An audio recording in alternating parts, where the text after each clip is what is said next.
Yo, what's up? It's Olab Kuluto at isang magandang araw sa inyong lahat mga ka-Olab Kuluto. So for today's cooking natin, magluluto si Olab ng chicken puchero.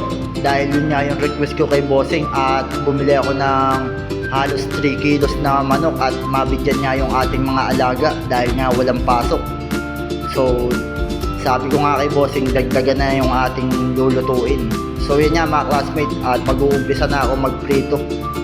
Para sa ganun dire-diretso na tayo sa pagluluto ng ating puchero recipe. So yun nga mga classmate, at naglagay na ako ng cooking oil at nilagay na natin yung ating saba. So yun nga mga classmate, nang sa ganun haantay lang natin na lumambot tong lahat ng mga gulay natin at yung ating saba. At sa mga nagpapa-shoutout nga pala dyan, shoutout nga pala kay Ate Ami Dayaw at sa family Dayaw, shoutout sa inyo. At yan nga mga classmate, at nilagay na natin yung ating patatas. Ininext na natin yung ating carrots dyan nang sa ganun lumambot na. Nang dire-diretso na tayo. At pagkatapos na ito, piprito natin yung ating manok. Kumbaga i-golden brown lang natin. Nang sa ganun pag nilagyan natin ng tomato paste to, dire-diretso na tayo mga ka-Olab. At shoutout din nga pala sa Team Red at sa Team Classmate na walang sawang sumusuporta kay Olab Kuluto. Maraming salamat sa inyo. Kundi dahil sa inyo wala tayo. So yan nga mga classmate, at ilalagay na natin yung ating manok at nilinisan na natin to at nilagyan natin to ng asin mga classmate. So yan nga mga classmate. At shoutout din nga pala sa mga pinsan ko dyan sa probinsya na nakasubaybay kay Olab Kuluto. Shoutout sa inyo.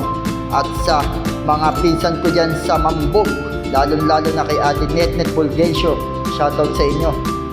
So yun nga mga classmate, at pangalawang prito na tayo sa ating manok at nilis naman natin yung ibang manok. Kumbaga i-set aside lang natin to mga classmate.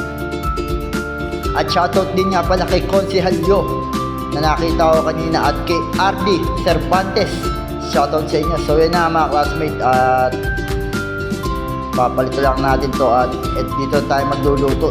So syempre medyo marami kasi yung ating lulutuin mga ka-Olab. So sa mga nakasubaybay lalo kay Olab, please paki-share and paki-follow na lang din ang ating Olab Kuluto. Maraming salamat. Lalo na sa mga batch ni Bossing dyan. Eto na, at pinagluto ko si Bossing ng puchero recipe mga classmate. So yan na, magigisa na tayo mga classmate.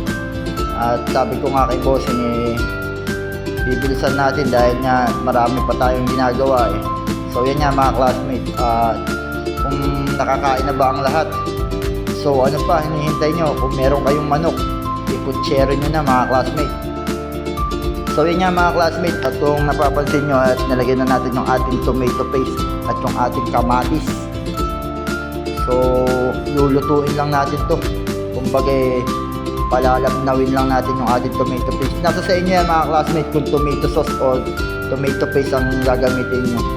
Nasa pagluluto nyo pa rin ng puchero yan mga classmate. So yan na nga, nilagay na natin yung ating manok dyan mga classmate. Nang sa ganun lumabas na lahat ng aroma. At nilagyan lang natin ng konting patis to, kumbaga tinansya natin, wala tayong saktong estimate. At nag-add na rin tayo ng Knorr cubes chicken mga classmate, baka naman. So yun nga mga classmate, at naglagay na tayo ng water. Aantay na lang natin na kumuluto. At mamaya kung gusto nyong palaputin natin to, may ilalagay tayo dyan, yung ating cornstarch na tinatawag. So yun nga mga classmate, at palalaputin lang natin to ng konti. Medyo maganda kasi sa puchero, medyo may malabnaw. So nilagay na rin natin yung ating señoritas. So yan nga mga classmate, at tinimplahan lang natin to mga classmate. At lalagyan natin ng cornstarch to mga classmate. So ito na mga classmate. At yung mga kakailangan na gulay ilalagay na rin natin. Nang sa ganun dire-diretso ng maluto, ng lumambot palalo. So yan nga mga classmate, kung napapansin nyo, nilagay na natin yung ating mga ingredients para sa ating puchero recipe.